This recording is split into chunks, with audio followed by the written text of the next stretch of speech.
Welcome to a very special edition of ConnectForHealth, the webinar and podcast series brought to you by Cigna Healthcare Middle East with a little help from Mental, designed to help you live a more empowered life.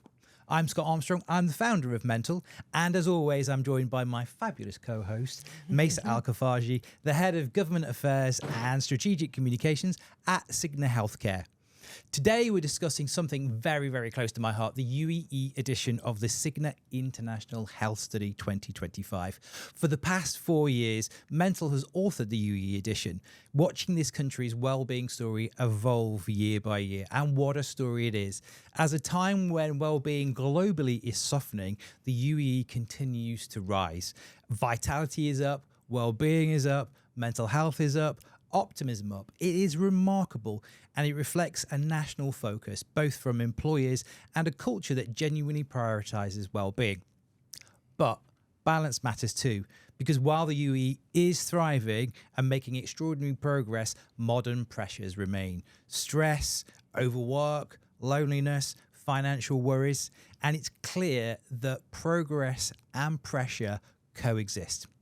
So to help us navigate this, on what this means for individuals and organizations, we're joined by someone who knows this story inside out. Leah Cotterill, CEO of Cigna Healthcare Middle East and Africa, excluding KSA, and Hana Agil, HR Director, MEA, International Organizations, Strategy, International Health of Cigna Healthcare, and one of the longest titles I've ever heard. Right, I think we should get on with it then. I love this conversation. Leah, I'm going to start with you if I may, and let's start with the positives. You've seen the data across 13 global markets. Yeah. The UAE's results really stand out. Give us the helicopter view. What's working? Thank you, Scott, and much appreciated for hosting this special edition. You know it's my I know, you love it. So as you say, this is an annual health study. We've conducted it across 13 markets. The UAE is one of those, as well as many other, global powerhouses. We surveyed 1,000 people here in the UAE. Important to note, they're not necessarily Cigna members, right? They are a cross-section of UAE society. Yeah. So the results that we are seeing are representative of a broad segment of society. And what it's telling us is how people are really doing, right? And it's looking across 8 different dimensions of health, well-being, and vitality.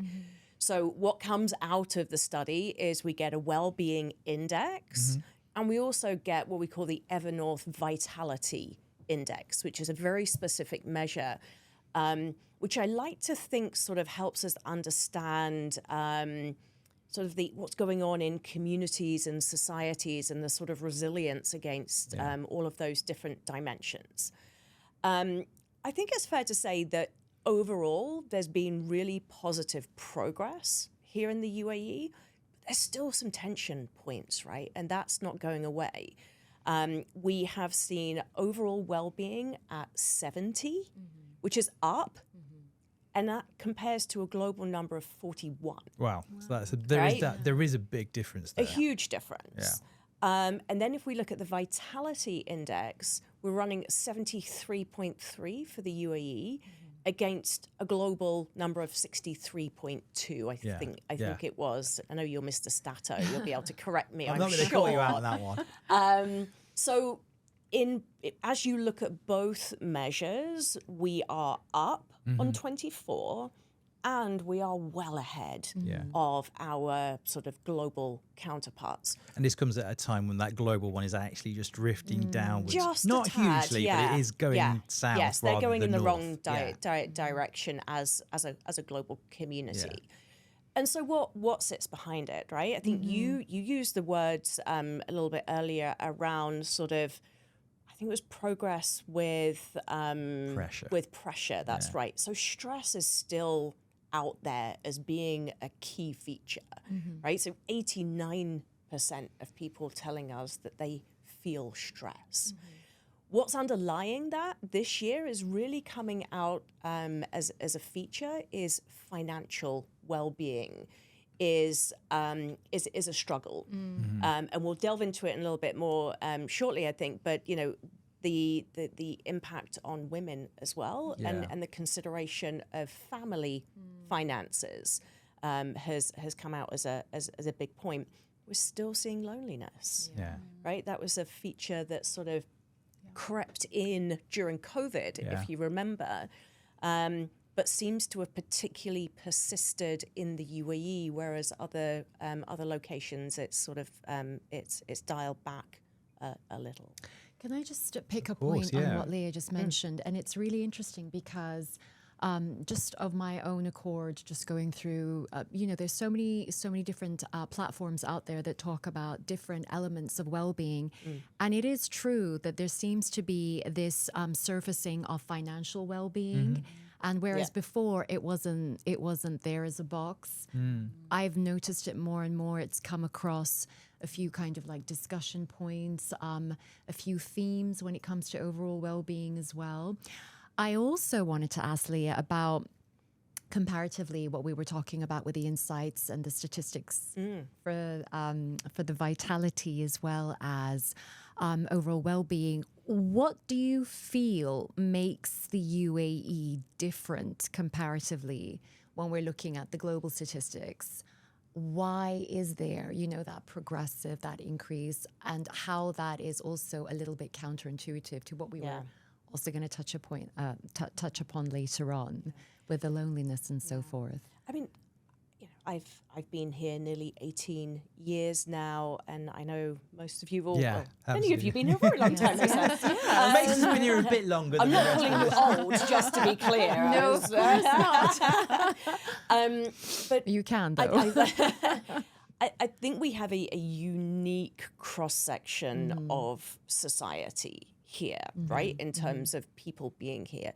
On the whole, people are choosing, much of the population are choosing to make the UAE home. That's a positive affirmation, and often people coming here for a purpose, right? Yes. A purpose may be, I'm going to come here for a specific assignment, or things aren't great back at home, and therefore I'm going to come for something specific. And therefore I think that by sort of, function of that, the 1,000 people that we interview here are probably, maybe their glass is slightly more half full than maybe they are. So I wonder whether that in of itself, the society in of itself is maybe made up slightly differently. It's a little bit more dynamic, a little bit more agile, perhaps a bit more ambitious and resilient, because they're already prepared to move countries in search of a dream, if we want to. Absolutely.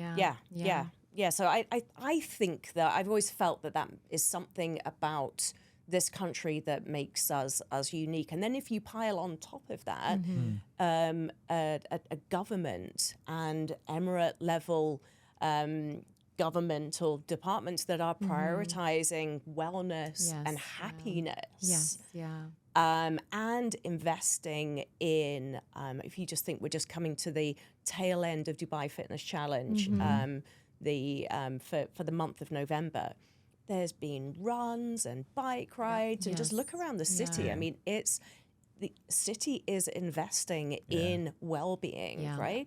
We've got the mental health framework that that was launched, and the specific investment in that. So I think for me, it's a function of a little bit of contribution of the makeup of society. It's where we are and the investment that's been made by the government in that. And you know what? Quite frankly, there's people like us sat around a table taking some data and taking actionable insights out of that, and understanding what does the community need and bringing that to life. I've got to give Abu Dhabi a shout out as well, because we're talking about Dubai, but down the road, and when we saw the mental awards, I was just about to say that. Which you kindly sponsor. I mean, top prize, best in the UAE and best in healthcare, Department of Health, Abu Dhabi, for what has been pioneering work, particularly focused on children, trying to get ahead of the mental health issue, so that the next generation kind of arrives at maturity with tools and the emotional intelligence to deal with their mental health. If we go, can I spin us back to the kind of like top takeaways as well? Because there were some other really powerful stats, and there was one that really stood out to me about our approach and our how we prioritize mental health versus physical health. Just talk us through that, because that was super interesting. Yeah, so for the first time this year, the respondents of the UAE identified mental health as the number one priority. So typically across the world, and typically here in the past, we've seen physical health be the number one identified priority. And this year it's flipped. Now, physical health is pretty close behind, but 35% of respondents said that, no, my mental health is the most important thing in my well-being. And that's an incredible reflection of that understanding between physical and mental health, and mental health, physical health, and vitality. I mean, you know, we started Mental 3.5 years ago, and it felt like we were a little bit of a lone voice, and you were supporting us from day one. But for us to see how far this conversation has gone in 3 years, again, going back to being driven by the government, that now mental health is, you know, the number one priority. This isn't the case globally. Again, just your thoughts on what might be driving that here locally, and why we're now. I mean, it must be the Connect for Health podcast. That's got to be. The sole. No other reason. Yeah. But what do you think the other drivers are about the fact that we're actually beginning to lean into both mental and physical health, but the fact that mental health is there as a number one? I think that's absolutely amazing. It is huge, right? But I think I can only go back to it's the open mind of people here. They, you know, go back to that cross section of society. We have, not all, the majority of the population has made a conscious decision to be here. Being here for a purpose, being here typically to perform, right? In your, you know, in your job, you know, we see all these, you know, professional athletes coming here. You know, we see lots of people coming here to contribute to society, but for specific reasons. And therefore, maybe we all are quite focused on our own personal development, right? You talked about us being ambitious. The Vitality Index would suggest that, and I think one of the dimensions, if I recall correctly, is sort of, you know, intellect and sort of educational aspiration. Those are a lot higher here than they are, because we are a group of people that are looking for what's next. And actually, even if you tie that back into the other stat, which always shocks us, Scott, which is that 67% of people in the survey said that that even though they're actually quite happy at work, that they're actively looking for another job. That's something I think me and Hannah we should get into a bit later. But what's fascinating on that one as well is because I've been working on this report for 4 years, that was 40% 3 years ago, I think it was, wasn't it? Wow. So it's climbed up. And for anyone who thinks, I remember you saying this as well, Leah, for anyone who thinks that these are just people that are just, well, you know, it's a question on a survey, it doesn't actually mean much.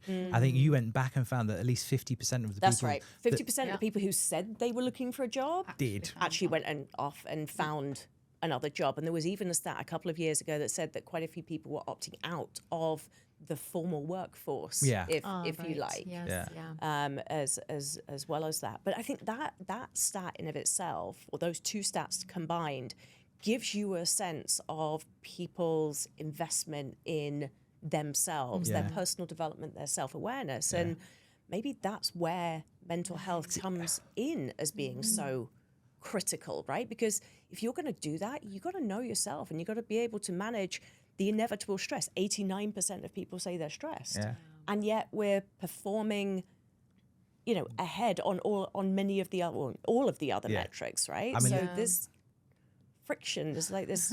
I'm going to tag you in. You're going to tag you in on something. No. Just, I know. I'm sorry. I'm just such a microphone hog. Never hire a podcast host to host a podcast. But just to back up, and I think I'm trying to tee you up for something we were talking about before we came on camera. I mean, to those 67% as well, if we talk about people's sort of drive, there were figures in there that I loved as well, which is like, sometimes there can be this implication that employees don't want to work, but actually here in the UAE, I think we found that 80% of employees really were very, very, like, they were willing to work harder for their organizations. And I think it was a full 3/4 were enthusiastic about work. Right. I mean, this whole kind of sense, you were talking about optimism. Yes. Because that also came out in the report, how optimistic we are. As a country comparatively, looking at all the other countries, we really do kind of, we're very shine. Optimistic. Yeah, we do shine. But in carrying on from that, I also wanted to highlight something that you just mentioned when you were talking about, the percentage of employees who do look and they want to perform. It made me think about, well, we are not disregarding the demographics when we're looking at, and I think, Leah, we've talked about this, and Hana as well, the millennials, the Gen Zs, the ones that want to feel that they are in a space where they belong, where they have purpose, and the optimism is there. But then what happens afterwards? Does that also contribute partly to why there's a lot of, and I don't want to say that they do the job hopping, but the movement from place of employment, especially if they seem to be quite happy, but they're also quite willing and ready to go elsewhere. I guess that's the challenge, to Hana and to Leah. I guess that's the challenge for the employer now that's changing, I guess. If we say number one priority now for us all is mental health, and there's this increasing sort of agile, optimistic, confident workforce that feels that it can find other work. That presents a challenge and an opportunity for employees to go, this is why you should be choosing us. And I think that's something you take very, very seriously at Cigna, isn't it? We do. Yes, we do. No, we always talk about it at Cigna because we, like many other companies, we have multi-generational workforce where younger people are coming and joining the workforce, and the older demographic are working for longer as well. So you've got this very diverse group of people from an age perspective, all bringing different perspectives and different approaches. And so it's that mix of everyone and making sure that they're all integrating well together, understanding each other. And there's more in the report that talks about managers' support being really critical. And I think there's, to your point, Scott, there's an opportunity for employers to really invest in management training and helping leaders really elevate their capabilities to lead with empathy, with compassion, with understanding and improving well-being overall. So to your point, there is a huge opportunity. Yeah, and I think there was a stat, and just referring to my notes here because I can't actually spout them all off. I know.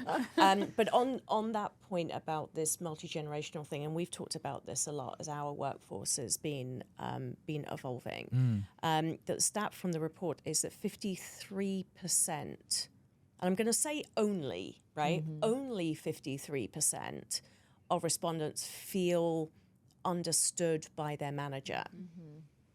Which really means that 1 in 2 are not feeling understood by their manager. And, again, back to melting pot, there's generational, there's nationality, there's lots of different factors in play there that I think contribute to some of the workplace challenges. And I think there was 45% feel that they do not have support for personal priorities. And we know that generationally, our Gen Z colleagues and, millennial colleagues as well, are looking for greater flexibility. Yes. Yeah, that is true. So it's... Again, because you use that phrase half full. Yes. It's the glass half full. If you're an employer and you're looking at these figures, it would be... I guess you could look at it from a half full or a half empty. And you could look at that 53, which means that 47% don't feel that. Yeah. But that 47% should, again, represent a huge opportunity to improve. I mean, if you're at 53% right now, you've still got so much ground to run at if you start doing what Hannah's talking about, which is, leading with empathy.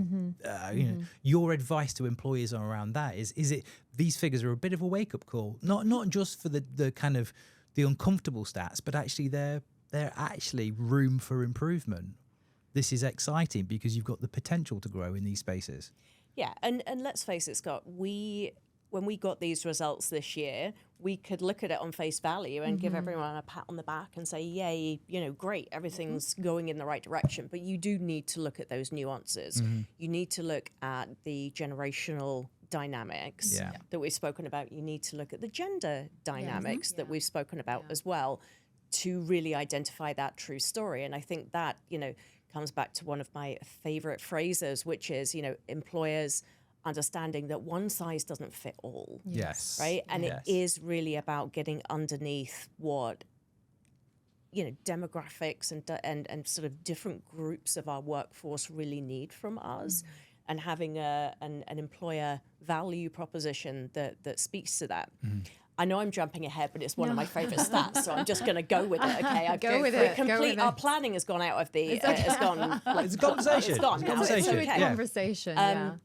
But one of the stats that I was delighted and massively biased towards, obviously, was the fact that healthcare benefits had come out as the number one preferred benefit of employees. Right, it's typically been flexible working in the past, and healthcare benefits have sort of pivoted and jumped to the top. So.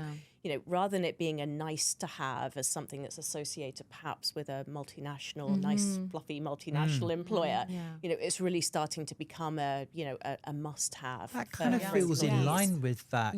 Again, if mental health is the number one priority. Exactly. Exactly.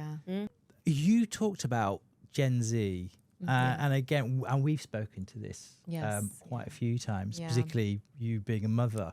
And there was a stat that came out there that I know you were really wanted to explore. Stress. The report did highlight that 84% of employees were feeling stressed. And we did mention earlier on as well how there's that sense of, there's the optimism, there's a sense of, the vitality is on a high, but then that's what I meant by it's counterintuitive with the high statistics when we're talking about the levels of stress amongst employees. Now, as a mum, and I've not only encountered, I lead a very stressful life.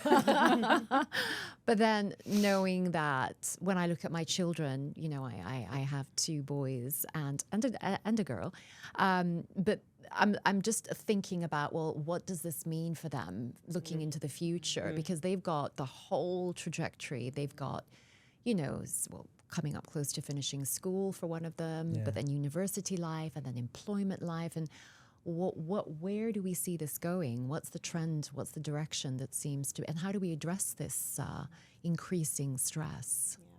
And I think you didn't correct me, but corrected me. That the underlying stress level was 84, but in the younger age category, right, in the 18 to 24, it was 89%. Which is kind of worrying, right? That it's even higher than it is for us. And then I think the critical thing for me was the unmanageable stress, right? So 21% of people interviewed in that 18 to 24 range said that they had unmanageable stress. Like, that's what worries me about how we as employers or as mums support or dads, even dads. I have a 24-year-old boy who's in the Yeah. working population right now. And you look at it and go, "Oh my word!" I know. But His life got ahead. What do we think? Because we entered very different workplace. Me particularly when everything was driven by horses and stuff like that, and coal. But what do we think's driving that for our younger generation of employees, and what can we do about it? And you've got to think the digital's somewhere in there, right? Yeah. Absolutely. There's so many factors, aren't there? I mean, the digital piece, the high expectations, the urgency, the perfectionism that you see on social media. There's so much, but I think it really highlights that this is an area for us to, put the magnifying glass over and really pay attention to and get under the skin of what really needs addressing. Yeah. I don't know if you. No. I completely agree, and I don't want to, I think the digital world that we live in enables so much, but if you look at those stress levels, it's perfectionism, it's immediacy of everything. But the other stat that came with that was that 69% of this same cohort are feeling lonely. Yeah. Right? So there's this desire for social interaction. Early, if you think about that, early in your career, I mean, we all, I'm sure, you didn't have flexible working then, right? You went into the office, you had a great community. All my friends were work friends. Yes.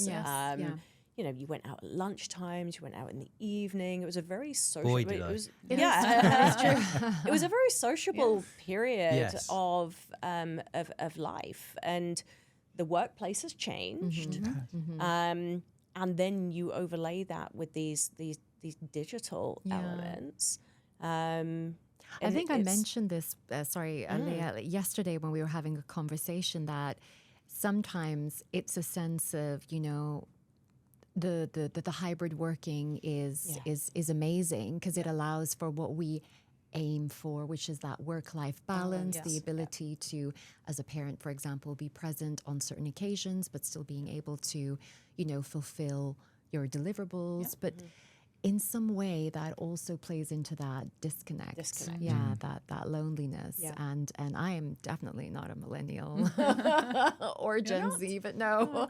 But I do feel that sometimes it does sometimes feel a little bit, like you're not quite connected with the team. And I think especially for people, and again, look at the sort of dynamics here in Dubai. People have left, many people, not all, have left home. They've come here for a specific purpose, great, but they may well be living on their own or not. They've left their family unit. I think that's another one of the things that we've seen that sort of really interesting paradox of, is family is, it is a massive priority, right? So it's 70% of people said that family is sort of number one as a priority from a well-being perspective. Yeah. And yet so many people are lonely. Is that because family is so important and you only realize it when you're not there? Or when they're not there? If we can continue with this, sorry, Hana, I think you were. I've got ADHD, so I am a natural interrupter. My wife tells me off all the time. So if you want to say what you were about to say, please do. Please go ahead. Oh, no, but I want to actually turn to you as well, because when we stay with loneliness, you could be not forgiven as a leader, but sometimes organisations would perhaps roll their eyes and go, "Well, people are lonely. Why should I care?" And I think what was the overall stat for the UE was around 53, was it? If I might quite be a large. But then that goes up to 69% for the younger generation. Yes, that's right. We've seen the science now. I mean, the US Surgeon General tells us that loneliness and isolation is physically bad for our health. It's the equivalent of smoking 14, 15 cigarettes a day. Oh, wow. So if we're looking at our employees and how they can perform optimally for us, and we kind of phrase this around performance, loneliness is something that employers do need to take seriously. What are your thoughts on that, Leah or Hana? I go back to your point earlier when you said wellbeing strategies are not a one size fits all, and this is a prime example. You talked about offering flexibility as being really important, particularly for working parents that have multiple commitments with pick up and drop off, and now coming up to the end of year plays and parties and all these things, and that's really important. And then equally for those that don't have children and do want that connection in the workplace, we need to be able to integrate them and bring them back in. So it is, I think as employers, we really need to be thinking about how we customize and tailor our benefits offerings for our employees in the right way, and making it kind of relevant and useful for them. It feels like in some places employers are still trying to, and not all employees, and we saw some great ones in the mental awards as well, actually gave us a huge amount of hope for what's happening moving forward. but some are still trying to cling on to that one size fits all. And it genuinely seems like that does not work. What's the ROI for you? I mean, why is it important for Cigna to kind of dismantle, unpack that one size fits all and start leaning into the needs of different cohorts within your business? I think it's no secret that well-being, motivation, happiness at work all translates into better performance, higher levels of productivity, more effectiveness at work. So there's been countless studies that show that, going to way back when. So the ROI is just that, you know. Well-being is not just a fluffy nice to have. It's really, really critical, and it translates into not just healthier and happier employees at work and a nicer workplace and all these things, but if you're looking at it from a business standpoint and profit standpoint, you're going to have more productive, more successful, higher performing employees. So I think we've spoken about that as well in the past, haven't we, Leah? About how the fact that this isn't a fluffy woo-woo conversation anymore. That's right. It's a business fundamental that you truly believe in. Absolutely. And, you know, happy employees are productive employees, right? Productive employees help drive the success of the business and build the culture, right? And we all know that, you know, culture really is what underlines how we support customers as well. Happy employees look after customers, et cetera, virtuous circle, if you like.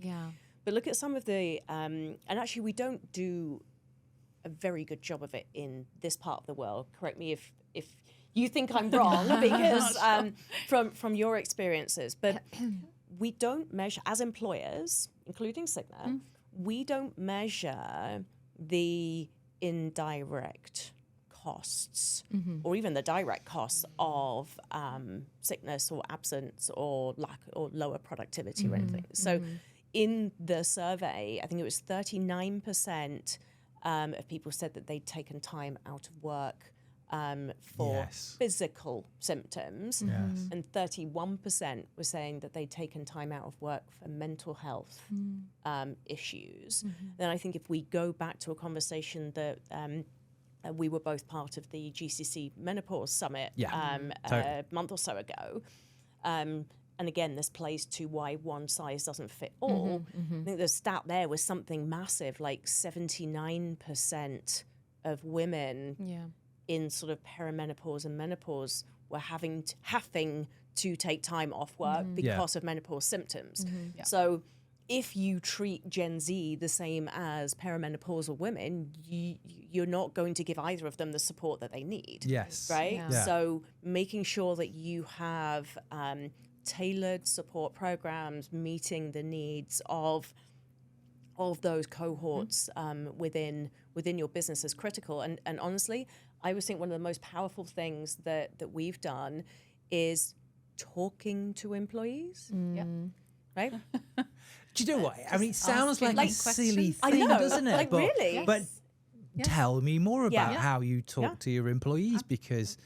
So, like many international employers, we do an annual engagement survey, which we just got the results of earlier this week. And we always do a follow-through with that. We have a group of engagement champions in the office, but we do lots of focus groups. We've done some fun focus groups where you map out it's quite a cathartic therapeutic exercise, map out all the things that frustrate you and then put them on a little post-it and put them on the wall of what's within your control, what can we change and what can't we change, what can we influence, etc. So I really think getting beneath the statistics, beneath what the studies and the surveys tell us, and really dig deeper and talking to people, asking them the questions, you know, creating a safe space, psychological safety for people to step up and share with us what they want to do. And it is simple, right? But it takes you to want to know the answers, right? Because if you just do that for the sake of doing it and do nothing with it. And that was my question. Right, yeah. So it's like wonderful to get the information and to get that whole catharsis. Yeah.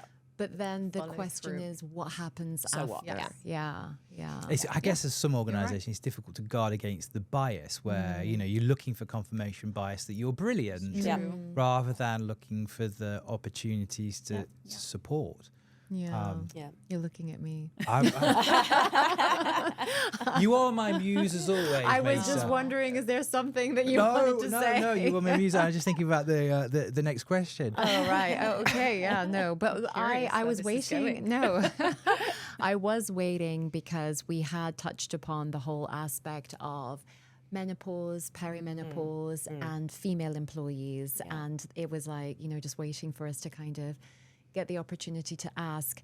There is still quite a significant, you know, difference between well-being reported from female employees versus male employees. And I also feel, coming from my perspective as a woman, I find that sometimes, and I'm not saying that this is possibly the reason or one of the contributory reasons, that women also tend to not vocalize or verbalize whatever it is, you know, whether it's stress, whether it's kind of, you know, whatever is happening in their personal lives. They'll always try to kind of brush it under the rug until it becomes something that is, you know, a bottleneck and it just kind of like blows over. But is that the reason why we have quite a large number when it comes to, you know, females saying that they're, you know, they're not as happy, or, you know, that their well-being is not on par with their male colleagues? What do you think may be the contributory reason? So we looked into this. We saw that in the survey, is it 53% of females? No, I think it was 37%. It was the well-being at work, right? The workplace well-being. I think 30 women was, what was the stat? Women are more stressed at work. So 37% of women say that they are stressed at work versus 27% of men. Thank you. You're the stats guy, so not me, clearly. No, but it's, I you know, when we dug deeper into that, that was one of the main factors, is that they didn't feel supported or understood by their managers versus their male counterparts. So again, going back really to manager training and elevating capabilities to lead with human-centered leadership and empathy and compassion and understanding, and back to the benefits of providing relevant, tailor-made benefits that will work for women in particular. I have another hypothesis as well. Wild hypothesis. I'm so curious. Lean in, guys. Lean in. I know. I have said this in public before as well. But I feel the workplace here for women is quite different, in a sense that, and I'm going to compare it to the UK or the US where I've worked, right? So I feel like I can credibly do that. Here, I'm assuming a typical family structure, right? Where, you know, mom is either working full-time, all on, or not working, right? Those halfway houses that, you know, job shares, part-time, compressed hours, those type of approaches don't seem to exist here. And in fact, you actually see, that's maybe why you've seen quite a lot of mumpreneurs. And you've seen people who desperately want to, you know, find a purpose and, you know, earn money, quite frankly, because again, cost of living is a huge feature in the survey from a financial well-being perspective. So I think that this female stress in the workplace is a function of the fact that it is all or nothing. And whilst, you know, employers do on the whole try to help with that a little bit with the flexible working. The reality is, even if you're working flexibly, as all of us know, you still do your work, right? It's just you do it probably over an even longer period of the day, which then adds to this sense of always being on, right? I'm either always working or I'm always mum. Right. Yes. And so I think that sort of compounds itself into plausible. this general plausible hypothesis. It's a very plausible Thank you. hypothesis. And probably based on how I feel, right? But it's an interesting time, though, isn't it? As well, I find this fascinating as well, because if you think about,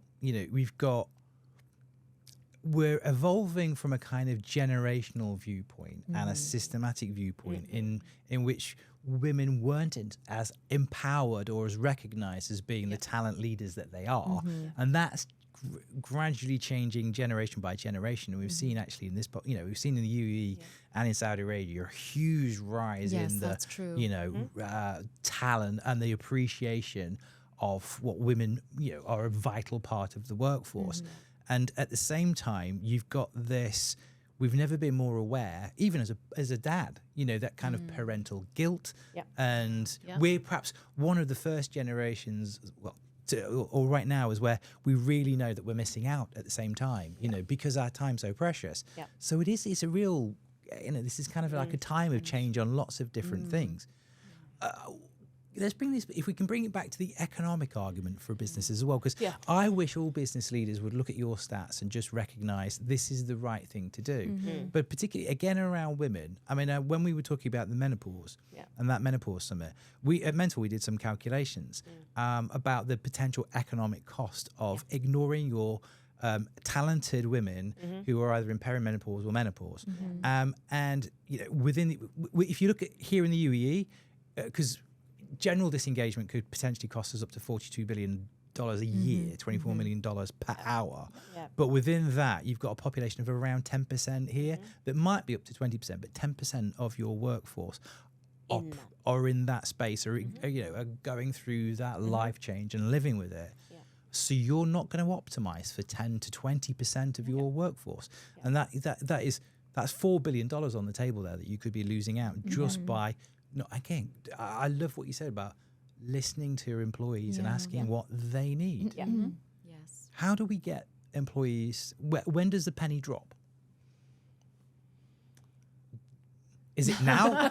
Listening to this podcast? Just right this second. Mic drop moment, right?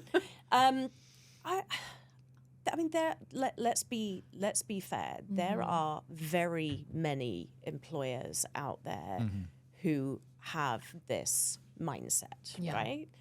And who see and value the benefits of investing in their employees, right? They see that over time.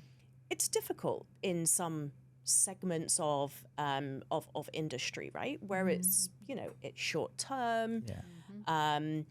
It's there are different dynamics at play, but ultimately we are talking about human capital, right? And whether your human capital are, the guys building the city, or, the folks serving us in the malls and the coffee shops, or whether it's the people answering the phones at Cigna, or whoever it is, they're all humans, right? And they're all expressing and telling us how they feel.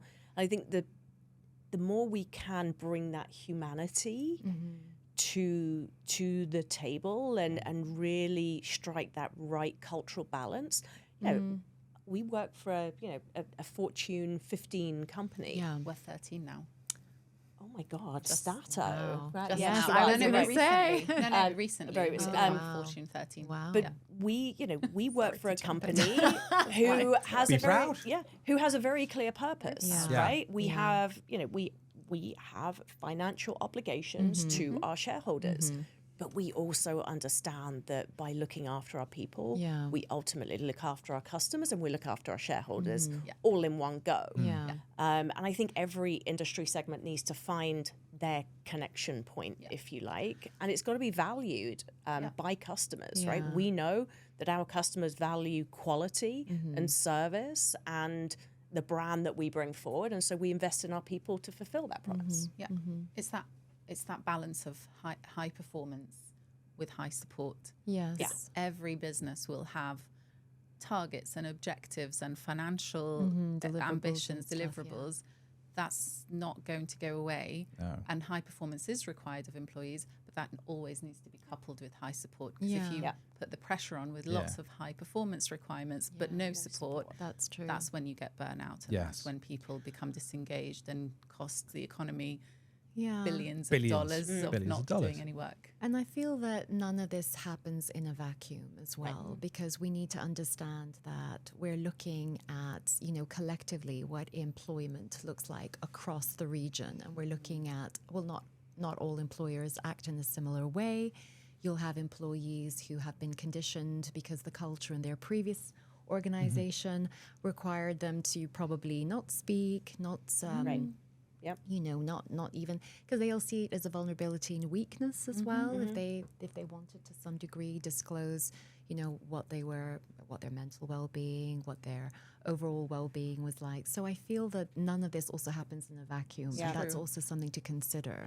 And leaders often need, with things like that, leaders need to be paving the way and setting the example and being role models. You have no idea, Leah, how many employees look up to you as the CEO who openly talks about balancing your responsibilities of your children and work. And, people go, oh, then that makes it okay. I can talk about It's mine okay. too. True. Yeah. And I really think the more and more leaders that do that, that lead with vulnerability, that show up authentically and share what their real life experiences are, that really sets the tone for others to come forward as well. So yes, you're right. I don't think if you have a different culture that doesn't allow for that openness, that's going to be really tricky for the most junior employee to do. But when you have leaders setting the tone, it really shifts the And we've talked about conversation. that before, haven't we, Scott? Yeah. The importance of top-down leadership when it comes to well-being, health. We held an International Men's Day panel in the office last week. I'm not kidding. There was not a dry eye in the room. It was so incredibly impactful because 5 of our team members were vulnerable, right? They shared their vulnerability in an authentic way. And now more people say, we want to do more of those. Yes. Because people want to come forward. So, that top down, that, people seeing other people around them, it being okay to be vulnerable. Well, and there is science behind this as well. Yeah. I'm just going to get a little bit geeky, but particularly when we use storytelling and when we, and we're vulnerable with each other, it creates a hormone called oxytocin, and that's the trust hormone. Right. That's the one with mothers and babies when that's the chemical Birthing that's moment, created. yes, So you're actually kind of scientifically, chemically creating trust within your team when you lean into that vulnerability. I could talk to this all day. I think we've got about 10 minutes left. Thank you for staying with us as well. I just wanted to touch on a couple of the other statistics because there was some really fascinating areas that were covered in there. Digital health. Because we could see, I think it was 61% of the audience. That's right. We're really open to digital health here, but talk us through what the study found in that area. Yeah, so this was the first year that we specifically asked about AI, right? Not a conversation goes by without discussing AI. So we specifically introduced a question relative to how comfortable people feel with the idea of AI in healthcare. And as you said, Scott, in the UAE, that number was 61% versus I think it was 45 globally. So again, we're ahead of the curve in terms of that acceptance and comfort of digital. Or not even just digital, but AI specifically. And again, probably not a surprise when you look at our demographic, the average age of the population here, the digitization of pretty much everything. Right. Yes, all processes. Everything that you do here now is highly digitized, which I appreciate. But specifically the areas where the hope that AI will allow people to spend more good quality time with a doctor. You know, when you go into a doctor's surgery and they're talking to you and they're actually looking at their screen while they're doing this, and you know, so the idea they're trying to take notes as they're talking. Exactly. So this idea that, you know, you will get more quality time with the doctor, the fact that it might speed up access to healthcare and also improve the accuracy of diagnoses. Now, what I still continue to find really, really interesting is in the Cigna Healthcare policies, we include in all of our policies a telehealth.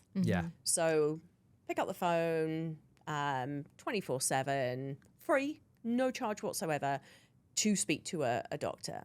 The utilization is very low, like 3-4% max here in the region.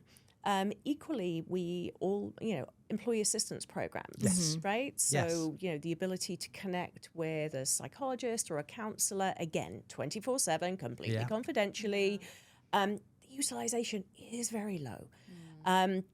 So whilst on one hand, many indicators, not just this survey, but many indicators suggest that acceptance of digital is high, we don't see it realizing here. And I think even the global stats actually show, specifically for mental health, show that people have a preference towards virtual access to care rather than face-to-face. Okay. An actual preference, and maybe that,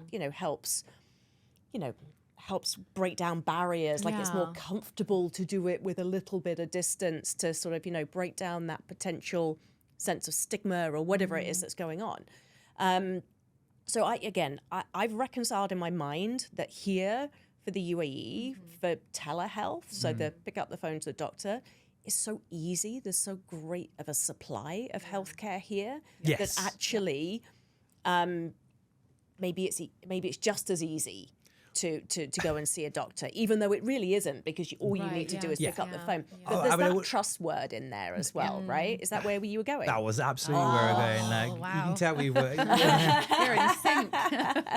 Absolutely. And you talk about the utilization of the EAP. And it's like, you can lead a horse to water, but you can't make it drink. Right. And if that trust part isn't there, I'll allow you, rather than interrupt, I'll allow you to continue with that thought. No. Because your insights are going to be far more powerful than mine. But it is that kind of, when we see that, I mean, the difference between a good EAP and a bad EAP is engagement. It's not the tool itself sometimes.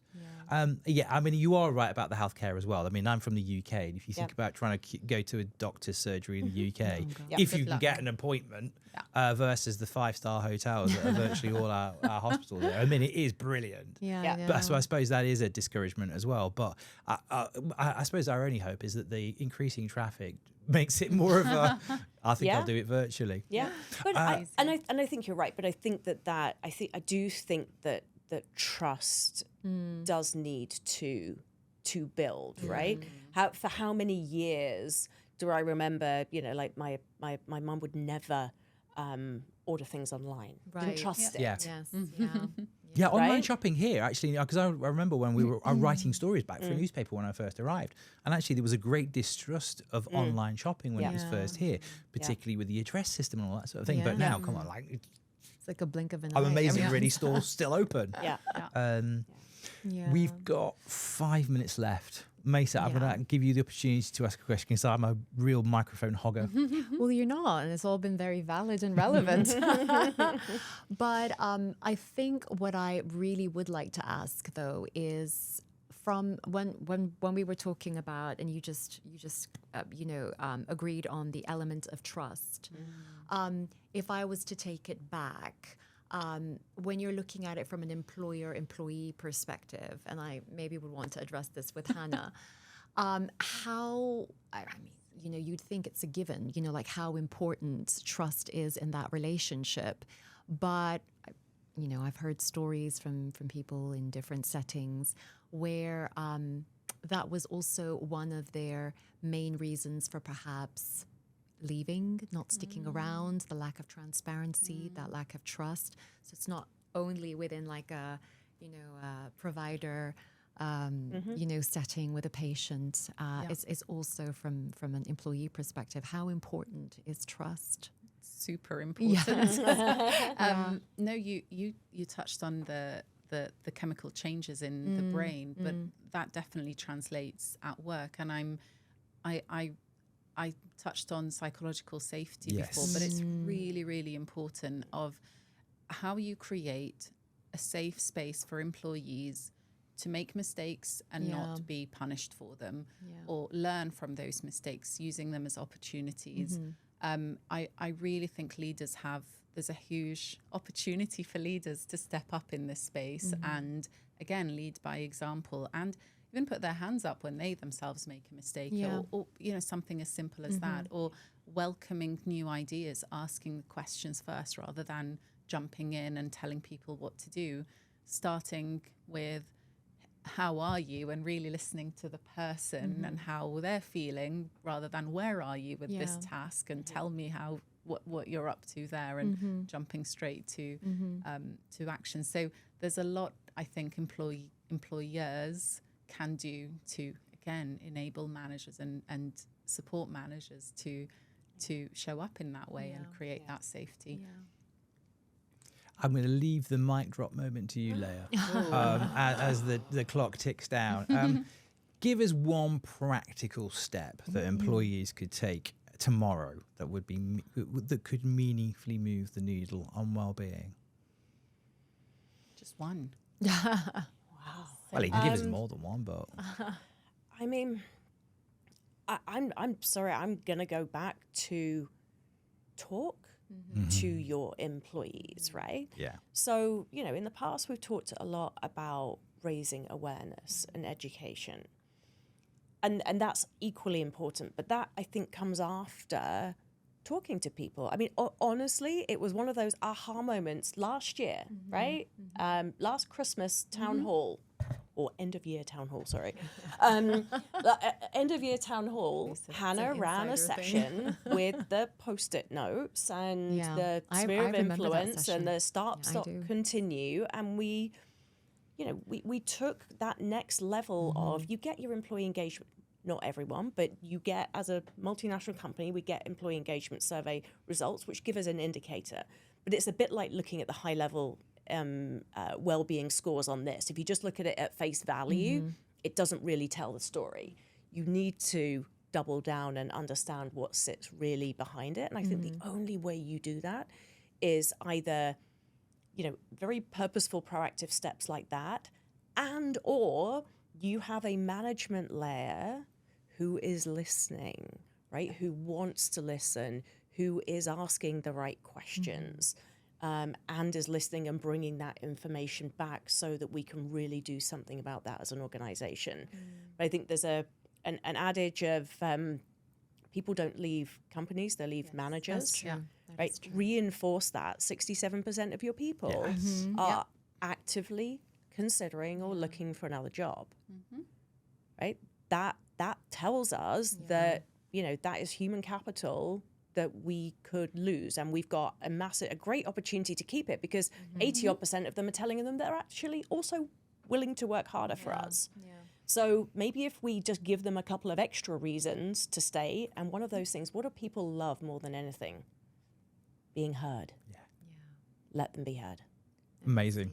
That definitely was a mic drop moment. Yes, Thank it you was. very much Thank for you. that. The Cigna Healthcare Study is also available on the Cigna website. It's a fascinating read. It's brilliant. I know that because I wrote it. But the data is amazing. Can't wait for next year's as well. But please go and check it out. And also, if you want to join in the podcast next time, go back and check out some of the other episodes. There's some brilliant ones on there. Men's mental health, the importance of exercise, menopause, amazing conversation we had about menopause. So please go back and check past episodes. But from ConnectForHealth, thanks, Leah. Thanks, Hana, for your insights today. And thank you for joining us. And we'll see you again soon. Thank you. Thank you.